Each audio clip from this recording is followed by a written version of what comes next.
लोगों को अपनी ओर खींचने वाला वर्ल्ड में अगर कोई मैग्नेट है तो वो है आपका व्यवहार। आपकी डिग्री महज एक कागज का टुकड़ा है। आपकी असली एजुकेशन आपके व्यवहार से दिखती है। इसीलिए आज मैं आपको डेल कार्नेगी की famous book how to win friends and influence people से कुछ प्रिंसिपल्स बताऊंगी। इस बुक से आपको बहुत कुछ सीखने को मिलेगा। अगर आप इस बुक से बेनिफिट लेना चाहते हैं तो इसके प्रिंसिपल्स को अपनी लाइफ में जरूर अप्लाई करिए। Principle number 1, be genuinely interested in others. लोगों से आप अपने बारे में बात नहीं बल्कि उनके इंटरेस्ट के बारे में बात करिए। अपनी पसंद के बजाय उनकी पसंद की बात करिए। अगर आप ये चाहते हैं कि लोग आपकी बात माने तो उन्हें ये ना कहें कि वो आपकी बात माने, बल्कि उन्हें वो बेनिफिट्स बताएं जो उन्हें आपकी बात को मानने से होंगे। एग्जाम्पल, अगर आप चाहते हैं कि आपके बच्चे सिगरेट ना पिएं तो उन्हें बार बार ये इंस्ट्रक्शंस ना दें, बल्कि ये कहें कि ऐसा करने से क्रिकेट टीम में उनकी जगह बनाना मुश्किल हो सकती है या फिर रेस को जीतने में रुकावट आ सकती है। मछली पकड़ने के लिए हुक में अपनी पसंद की चीजें नहीं बल्कि मछलियों की पसंद की चीजें डाली जाती हैं। और ऐसा ही कुछ किया ब्रिटेन के प्राइम मिनिस्टर लॉयड जॉर्ज ने।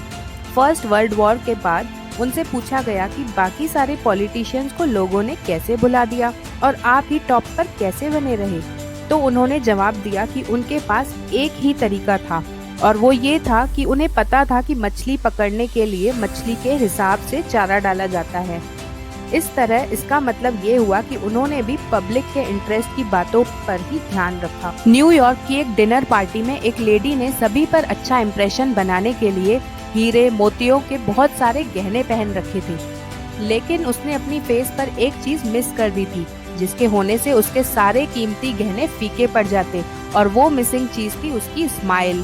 प्रोफेसर जेम्स वी मैकोनेल ने स्माइल के बारे में कहा था, जो लोग मुस्कुराते हैं वो चीजों को बेहतर ढंग से मैनेज कर सकते हैं, पढ़ा सकते हैं और चीजों को बेच सकते हैं।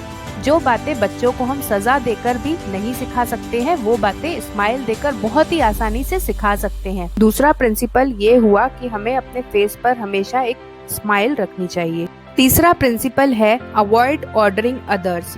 किसी को भी ऑर्डर ना दें, बिजनेस मैटर्स हो या पर्सनल मैटर्स हो। अगर आप अच्छे लीडर बनना चाहते हैं तो ऑर्डरिंग लैंग्वेज का यूज ना करें। ओवेन डी यंग जो अमेरिका के इंडस्ट्रियलिस्ट थे, उन्होंने कभी भी किसी को ऑर्डर देते हुए बात नहीं की थी। वे हमेशा एडवाइस देते थे, ऑर्डर नहीं। हमेशा वो एडवाइस लेते थे कि क्या हम ऐसा कर सकते हैं। ऐसा करने से लोगों की सेल्फ रिस्पेक्ट बनी रहती है और उन्हें इम्पोर्टेंट होने का एहसास भी होता है। इसका सबसे ज्यादा फायदा ये होता है कि लोगों में अपोज करने की भावना आती ही नहीं है, जबकि ऑर्डर देने से लोगों में अपोज करने की भावना आ जाती है। जोहान्सबर्ग के एयन मैकडॉनल्ड्स जो मशीनरी पार्ट्स बनाने वाले एक छोटे से प्लांट के जनरल मैनेजर थे, उन्हें एक बार एक बहुत ही बड़ा ऑर्डर मिला था और उन्हें ये पक्का पता था कि डिलीवरी डेट तक ये काम नहीं हो पाएगा। शॉप में पहले से ही काम बहुत सारा पेंडिंग था और ये इम्पॉसिबल सा था।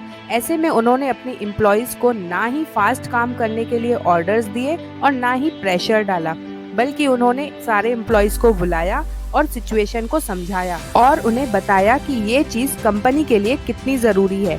फिर उन्हीं से पूछा कि क्या वे ये ऑर्डर पूरा कर पाएंगे और फिर आगे उनसे सवाल पूछना शुरू किया कि क्या हमें ऐसा कोई अलग तरीका कोई बता सकता है जिससे शॉप में ये काम पूरा किया जा सके।